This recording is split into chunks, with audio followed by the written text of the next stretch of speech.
E aí galera, estamos aqui para mais uma videoaula. Essa videoaula vai ser sobre o sistema imunológico. Vai ser uma videoaula completa, porém eu decidi dividir ela em duas partes porque é um conteúdo muito denso, para ficar bem mais explicado completo, para vocês poderem entender de forma mais fácil. Então bora lá, sistema imunológico. Vamos lá explicar uma coisa sobre o sistema imunológico, que é uma curiosidade que eu não sei se todos vocês sabem, mas que o sistema imunológico ele não defende só contra células, contra antígeno, contra células estranhas que invadem o nosso corpo. Ela também pode funcionar contra células do nosso organismo e isso pode ser prejudicial. E um exemplo que a gente tem é no caso da diabetes tipo 1, que é causado quando o sistema imunológico ataca células beta-pancreáticas, que são responsáveis por produzir insulina. Aí, como não tem insulina, a glicose acaba acumulando no sangue. Então isso é uma doença causada pelo sistema imunológico que acaba atacando células do próprio organismo e isso é prejudicial para ele. O sistema imunológico ele possui várias funções, e uma delas é a de proteção contra células estranhas e as células do próprio corpo, como eu expliquei, que é no caso da diabetes do tipo 1. Eu acabei de falar para vocês um conceito que é o antígeno, e eu acabei voltando aqui para poder explicar para vocês o que é. O antígeno é uma molécula estranha que está dentro do corpo, dentro de algum organismo, e pode ser vírus, fungos, bactérias, protozoários, pode ser qualquer um desses tipos. E aqui do lado tem essa imagem, aqui no caso o antígeno seria essa célula vermelha, que é uma molécula estranha, diferente das células que estão ao seu redor. O sistema imunológico é formado por células especializadas, tecidos e alguns órgãos. E ele tem função diferente dependendo do tipo de antígeno que entra no organismo. Então, dependendo do tipo de antígeno, se vai ser um vírus, um fungo, um protozoário ou algum outro micro-organismo, ele vai ter uma função diferente. Aqui do lado tem uma imagem com locais que são armazenados células do sistema imunológico. Aí temos a amígdala, os linfonodos, o timo, o baço, placa de Pir no intestino delgado, apêndice, medula óssea, que é o lugar que eles são produzidos, que vai ser explicado posteriormente, e os vasos linfáticos. Como eu acabei de falar para vocês, o local de formação das células do sistema imunológico. Elas são fabricadas na medula óssea vermelha. Acho que vocês já devem ter estudado que tem a medula óssea vermelha e amarela. Então as células do sistema imunológico são formadas na medula óssea vermelha. Se cair na prova vocês não vão errar. Elas são formadas através de células hematopoéticas, que são células que estão presentes no sangue, e elas que podem se transformar em plaquetas, leucócitos e eritrócitos. Essas células, que eu acabei de falar para vocês, plaquetas, leucócitos e eritrócitos, têm funções diferentes e vão ser explicadas. O que são glóbulos vermelhos? São células que são aqui no caso os eritrócitos, mas aqui está com um nome diferente, e elas são responsáveis pelo transporte de gases. O leucócito são os glóbulos brancos e as plaquetas são responsáveis pela coagulação sanguínea. Aqui temos exemplos de todos os leucócitos que existem, que têm suas funções também no corpo, no organismo, e vai ser explicado um por um posteriormente, mas agora eu quis trazer um slide só para deixar vocês mais ligados aos tipos que tem, e são os neutrófilos, eosinófilos, basófilos, monófitos, células dendríticas, linfócitos T, células NK, que são as células natural killers, e os linfócitos B.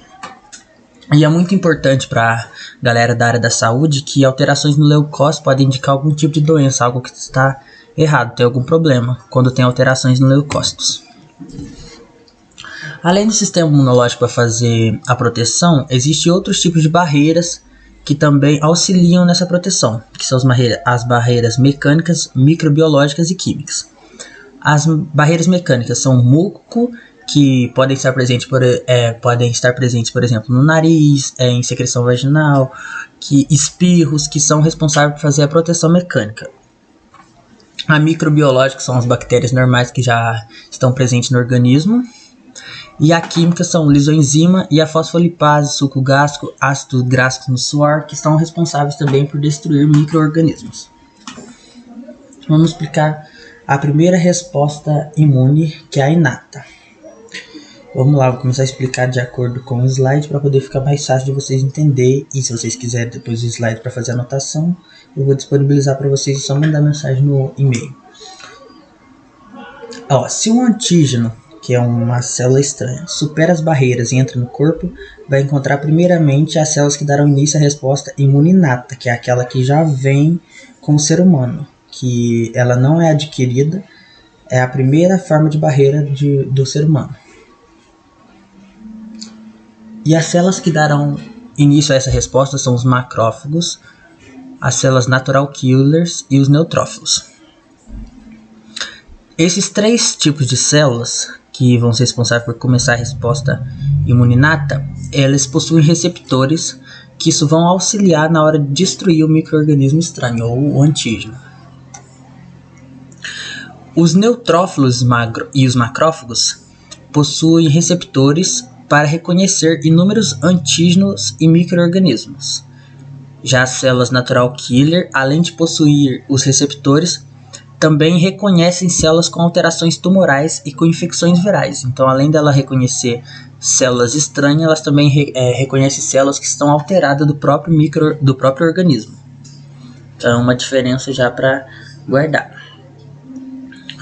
Os neutrófilos e macrófagos, quando encontram o antígeno, eles conseguem englobá-los, e isso ganha o nome de fagocitose, que é o fato de ele expandir sua membrana e conseguir englobar o antígeno. E isso tem o nome de fagocitose, é o processo que eles fazem para matar o antígeno. Já as células NK, elas também fazem fagocitose, só que elas possuem grânulos que contêm proteína que vão auxiliar na destruição das células alvas. Então, localizou uma célula que está errado, as células natural killer, além de os macrófagos e neutrófilos poder fazer a fagocitose, ela vai ter proteínas que vão auxiliar na destruição dessas células. E um exemplo é a perforina, que vai facilitar a entrada de granenzimas que induzem a apoptose da célula com alteração. Então, vou te explicar isso aqui de uma forma mais fácil para vocês. As células NK, elas possuem grânulos que são responsáveis por auxiliar na destruição de micro-organismos. Então, o que vai acontecer? Quais são esses grânulos? A perforina e a granenzimas. Então, a perforina vai facilitar a entrada de outras proteínas, que são as granenzimas, que vão induzir a apoptose da célula com alteração. E o que é a apoptose? É a morte celular programada. Então, as células NK vão liberar os seus grânulos, a perforina vai facilitar a entrada de outras proteínas, granenzimas, que vão induzir a célula com alteração a morrer, que vai sofrer apoptose. Espero que tenha dado para entender. E, além disso, as células natural killer também são estimuladas por macrófagos. E isso faz com que tenha uma estimulação recíproca, aumentando a capacidade também dos macrófagos de fagocitar células infectadas. Então, uma induz a outra. Enquanto a NK é estimulada por macrófago, ela estimula os macrófagos ainda a fazer mais fagocitose, e isso aumenta a reação de fagocitose para acabar com as células estranhas, os antígenos. Além disso, os macrófagos e os neutrófilos também liberam citocinas e quimiocinas, que são sinalizadores químicos que vão auxiliar na resposta imune inata. Vou explicar para vocês o que são essas citocinas e quimiocinas. Como eu acabei de falar para vocês, esses são receptores que vão ajudar a fazer a comunicação entre as células que são liberadas pelos macrófagos e neutrófilos. A citocina são células que possuem receptores capazes de... É um tipo de sinalizador que tem a capacidade de se ligar a outras células fazendo a comunicação. Então, é uma mensagem que são enviadas, é um sinalizador. Como eles não se comunicam, não têm fala verbal, não fazem sinal, as citocinas é uma forma delas poderem se comunicar. E o que a citocina vai fazer? Vai aumentar a permeabilidade dos capilares sanguíneos para poder ir mais células no local da reação para poder auxiliar. E elas vão estimular os leucócitos a atravessarem a parede dos vasos. Além de aumentar a permeabilidade, vai estimular com que leucócitos vão para a região para poder auxiliar na resposta imune inata. E as quimiocinas vão atrair células para o local da reação. Uma comunica e vai aumentar a permeabilidade para poder outras células ir lá, e outra vai atrair. Então, uma é mais rápido que o outro, porque uma já atrai, a outra meio que faz a comunicação para as outras células virem. E o nome dessa atração é chamado de quimiotaxia, que vão atrair as células para o local da reação. Os macrófagos vocês também vão ouvir eles como monócitos, são as mesma coisa, mas após ele sair da corrente sanguínea e ir para o local da reação, ele ganha o nome de macrófago para poder realizar a sua função. E como eu expliquei para vocês aqui que células vão atravessar os vasos sanguíneos, isso também ganha um nome, que são diapedese, é o conceito que explica, responsável por denominar que as células saiam da corrente sanguínea e vão para o local da reação. Aí tem esse conceito de diapedese. Então, se cai na prova que é diapedese, é a passagem das células dos vasos sanguíneos para os tecidos. Que então, no caso aqui, o macrófago, ele sofre diapedese, porque ele era um monócito, saiu da corrente sanguínea e foi para o tecido onde estava acontecendo a reação. Eu não sei se essa videoaula ficou muito corrida, mas eu espero que não. Eu estava precisando gravar, que fazia tempo que eu não fazia um conteúdo. E eu espero que vocês tenham gostado, e agora vai ter a parte 2 em breve. Tchau, galera, se inscreve aí.